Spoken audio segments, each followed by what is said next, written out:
At dawn, the prairie should have been alive with the rustle of grass and the calls of birds, but on that morning there was nothing, no sound, no comfort, only a silence so heavy it seemed the land itself was holding its breath. And in the middle of it all stood Elias Ward, a man who had learned to live with silence, but never like this.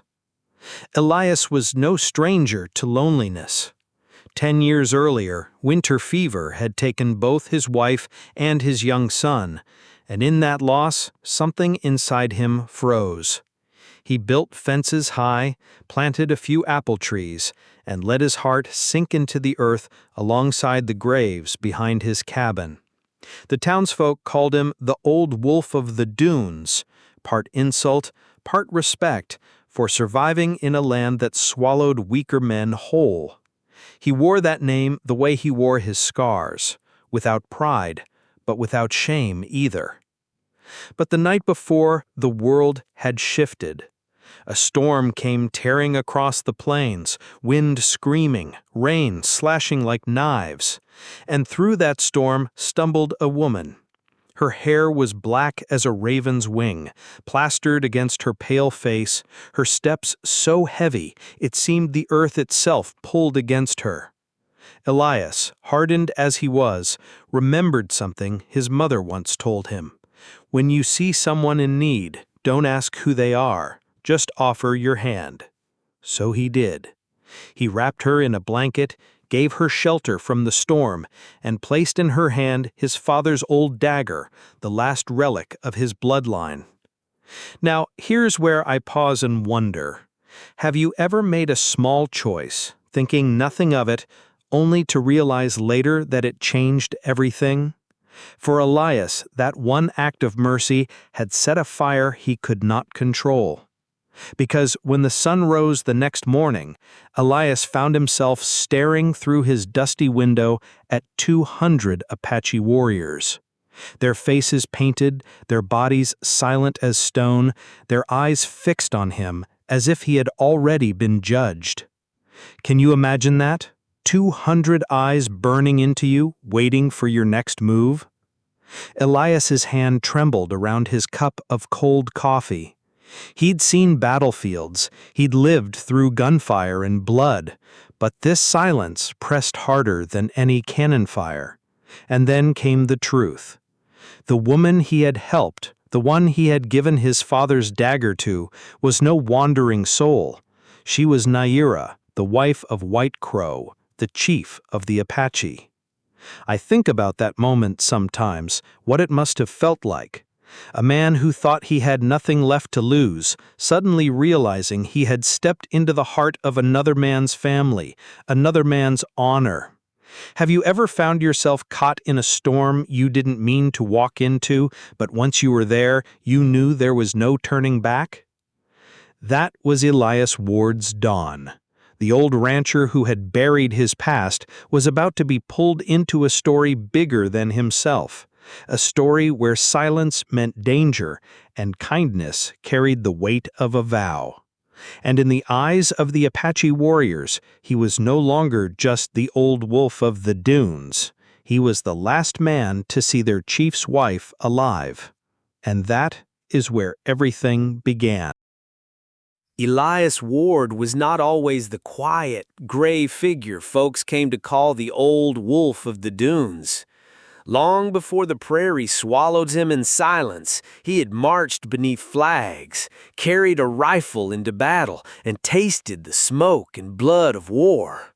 He had known the roar of cannons, the crack of musket fire, the chaos of men fighting for breath. But the war that truly broke him wasn't fought on any battlefield. It was the winter fever that crept into his home, stole his wife and his young boy, and left him standing alone with nothing but the sound of wind across the empty plains. That kind of loss has a way of changing a man. Some fight harder, some crumble. Elias built fences high and planted a few trees as if he could wall himself away from the world. The townsfolk gave him his name, the Old Wolf of the Dunes, not just because he endured, but because he prowled the edges of life without ever stepping back into it. I think we all know someone like that, don't we? Someone who keeps breathing, but doesn't really live. Maybe at times we've even been that person ourselves.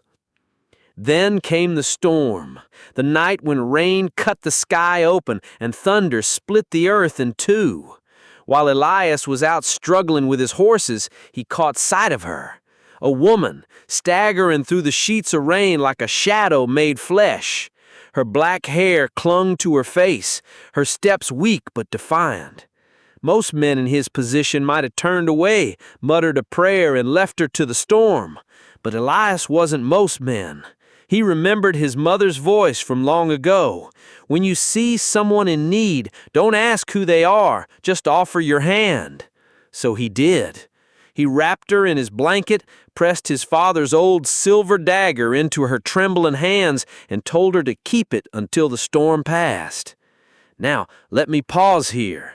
To you or me, a dagger might just be steel and leather, a tool for hunting or defense. But to the Apache, it was more than that. A dagger was trust, a bond, almost a vow. For a woman to take a blade from a man was to say she trusted him with her life. Elias, of course, didn't know that. To him, it was just mercy, one wounded soul helping another survive the night. And isn't that the mystery of life? How something small, something you barely think about, can ripple outward and change everything? I think about moments in my own life when I offered a hand without thinking. A ride given to a stranger on a rainy night, a word of kindness when I didn't have to say anything. Looking back, those moments shaped more than I could have guessed at the time. Have you ever felt that? That one choice, simple and human, became far bigger than you imagined? For Elias Ward, the choice to give that dagger was the hinge on which his fate would turn, because that woman was not just any traveler lost in the storm. She was Naira, the wife of White Crow, chief of the Apache, and by placing his family's blade in her hand, Elias had crossed into sacred ground he didn't even know existed. He had touched a line of trust and honor that could not be ignored. The old wolf of the dunes, who thought he had buried his heart with his wife and son, had just lit a fire that would draw 200 warriors to his door by morning. And that act of kindness, small as it seemed, was about to demand everything he had left. When the sun rose the next morning, Elias Ward expected nothing more than another day of silence on the prairie. But silence has many shapes. This one wasn't the quiet of wind through grass or the creak of his old wooden fence. It was the silence of 200 Apache warriors standing still as stone, their faces painted, their eyes fixed on him. Imagine waking up, stepping onto your porch, and finding the horizon lined with men who carry the power to end your life with a single word. At their center stood White Crow, tall and unshaken, the chief of the Apache. His presence was like the calm before a storm, measured but terrifying in its weight. And he had come for one reason. His wife, Naira, had vanished in the night. Elias was the last man to see her alive. Now, I don't know about you, but I've been in moments where the truth felt like a trap, when no matter what I said, suspicion already hung heavy in the air. That's where Elias found himself. He tried to explain she had been cold, afraid, and he'd offered her nothing but shelter. But then White Crow asked about the dagger, and when Elias admitted that yes, he had given it to her, a murmur ran through the warriors like wind over restless grass. Because to them, a blade was more than steel. It was a vow, a bond of trust deeper than words. I think about that often. The way meaning shifts from one world to another. What seems small to us might carry the weight of destiny in someone else's eyes. Have you ever done something simple with kindness in your heart, only to realize others saw it differently? White Crow's voice was steady but sharp as flint. His wife had not returned to their camp, and if she had carried Elias's dagger, then Elias was bound to her fate whether he wanted it or not.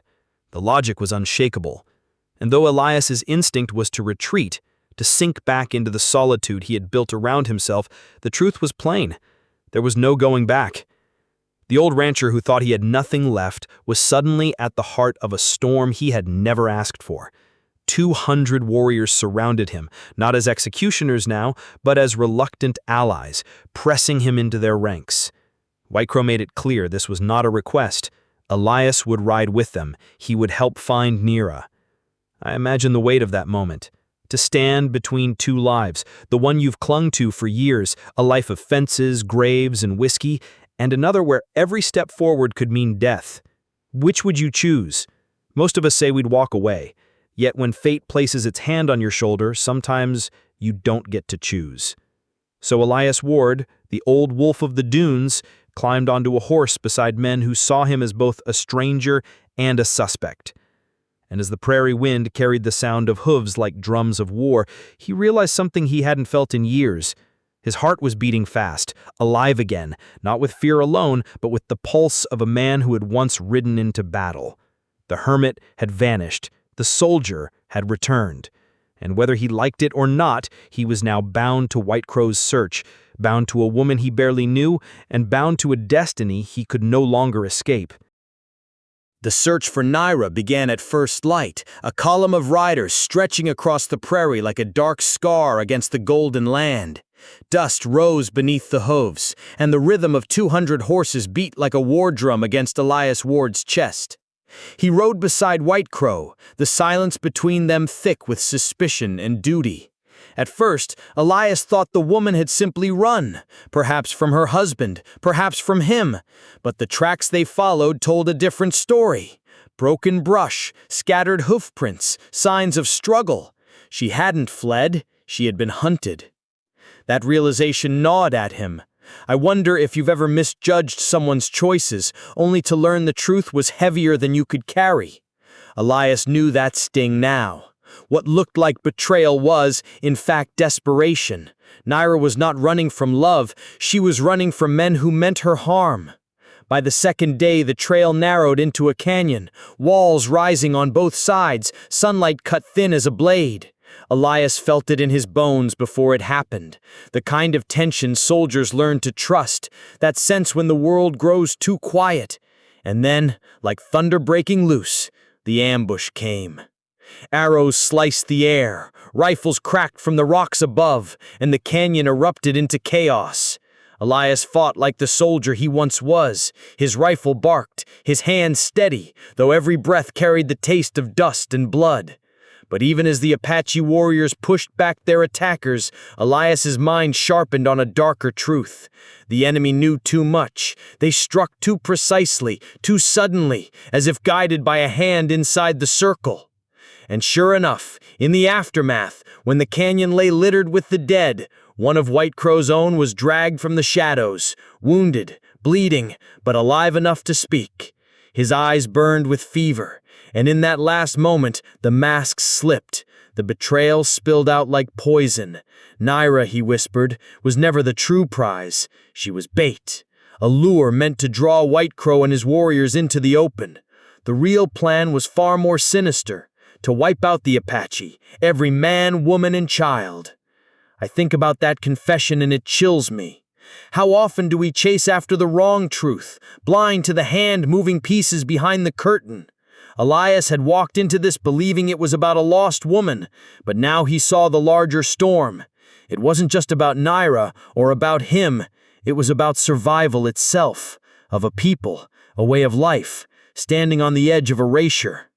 As the traitor's voice faded into silence, the canyon grew heavier still. White Crow's warriors stood in grief and rage, their trust shattered from within. And Elias, the old wolf who thought he had no pack left, realized he was bound to them now by more than circumstance. This was no longer about debt or suspicion. It was about standing in the line of fire with men whose very existence was under threat. Have you ever felt a moment when the world shifts under your feet and suddenly you understand why fate led you there? Elias Ward felt it then, the hermit, the soldier, the widower. He was all of those things, but now he was something more. He was part of a fight larger than his own grief, a story that would either end in blood or in redemption. And for the first time in years, he chose to stand, not alone, but alongside others. The trail of dust and blood led them at last to the valley they all feared to name, Horsebone Valley. The Apache called it cursed, a place where spirits lingered, where the wind howled like the voices of the dead. Even Elias, who claimed no faith in omens, felt his skin tighten as the cliffs rose around them. I don't know if you've ever walked into a place that seemed to breathe with the weight of old sorrow, but that's what this valley was. Every stone seemed to whisper of battles lost, of bones left to bleach beneath an unpitying sun. And there, beneath the shadow of the cliffs, they found her, Naira, bound to a stake, her wrists raw from the rope, her face pale but unbroken. Behind her stood the traitor, the man who had sold out his own people, flanked by gunmen whose eyes gleamed with the cruelty of those who believe they already own victory. His voice rang sharp, demanding White Crow's surrender. "Lay down your arms," he cried, "or watch your wife's blood soak this cursed earth." For a long moment the valley held its breath.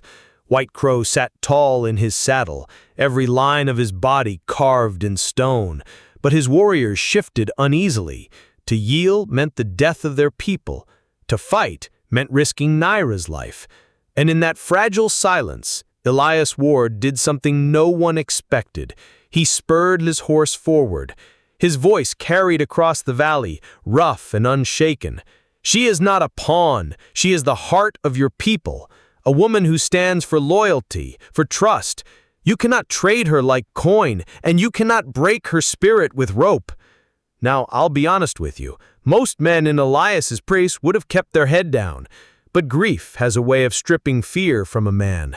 And perhaps, after losing his own family, he understood better than anyone the weight of what Naira meant. Maybe you've felt that too, the sudden clarity that comes when you realize some things are worth standing for, even if it costs you everything. The air split with a cry, and the battle began. Rifles cracked, arrows flew, the clash of steel echoed against the stone walls. Elias fought like the soldier he once swore he'd never be again, each breath a reminder that he was alive, each strike a vow that he would not let death take another family before his eyes. He cut through the chaos until he reached her, and with one desperate swing of his blade, he severed the ropes that bound Naira. She fell into his arms, free at last, her eyes wide with both terror and relief. The tide turned with that moment. Freed, Naira became more than a captive. She became a flame that reignited the Apache's fury. White Crow's warriors rallied, driving their enemies back until the dust of Horsebone Valley was thick with the echoes of their triumph. And when the battle was done, when the last shot had faded into silence, White Crow walked to Elias. For the first time, the stern lines of the chief's face softened. He laid a hand on Elias's shoulder, not as a stranger, not as a man tolerated out of necessity, but as kin. "From this day," White Crow said, "you are no longer alone. You are brother to the White Crow people." I think about that ending often. A man who had lost everything, who had buried himself in solitude, found a new family in the very place he least expected it. Isn't that the way life works sometimes? We shut ourselves off, believing the story is already over, but then fate leads us into a valley of bones. And there, against all odds, we discover that even the most broken of men can rise again, not alone, but as part of something greater. As the dust of Horsebone Valley began to settle, the cries of battle fading into the long sigh of the wind, there was a stillness unlike any Elias Ward had ever known. Not the lonely silence of his cabin, not the hollow quiet of an empty prairie night, but a silence alive with meaning. White Crow's people gathered their wounded, their eyes turning not with suspicion now, but with respect. And in the midst of them stood Naira, her wrists still marked by rope, yet her spirit unbroken, fierce as the storm that had first carried her to Elias's door. She stepped toward him slowly, her gaze steady. Around her neck hung a silver pendant shaped like a crow in flight. its wings spread wide as if to catch the wind itself. She lifted it from her chest, and for a moment, Elias thought she meant to offer it back to her husband. But no, her hands placed it firmly into his. "You carried me through the storm," she said, her voice low but sure. "Now carry this, so that wherever you go, you carry us with you." I don't know if you've ever had someone look at you in a way that cuts through every wall you've built, but that's what Elias felt. For years, he had hidden behind fences, graves, and silence, convinced that family and love had been buried forever. Yet here he was, standing in the ashes of battle, with a tribe that no longer called him stranger, but brother, and with a silver crow resting against his chest like a heartbeat returned. And that's what strikes me most about his story. That a single act, just one moment of kindness, had opened a path he could never have imagined. Think about it. A stormy night, a stranger in need, and a dagger offered without hesitation. That was all it took.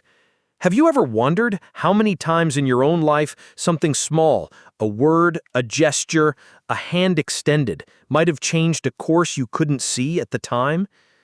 Elias Ward, once the old wolf of the dunes, the man who believed he had nothing left to lose, found a family again. Not the family that he had buried, but a new one, born not of blood, but of trust, loyalty, and battle shared. The silver crow around his neck was more than metal. It was a bond, a promise that he was no longer alone. From that day on, the people no longer spoke of him as a hermit or a relic of old wars. They spoke of him as a legend, the brother of White Crow, the man who had ridden into the cursed valley and brought back both Naira and hope. His story spread like the wind across the prairie, told around fires where children listened wide-eyed, their hearts beating faster with the tale of the lone soldier who became something greater. And I think that's the message we're left with, that no matter how far we fall into grief, no matter how tightly we close our doors, life has a way of testing us with a storm. And in those moments, the smallest act of mercy can ripple outward, turning sorrow into purpose and loneliness into belonging. So when the sun sets over the plains and the coyotes sing to the night, the story of Elias Ward still rides on the wind. Not as a ghost of war, not as a man broken by loss, but as a brother of the White Crow people, a reminder that kindness, even when it feels small, can echo into eternity.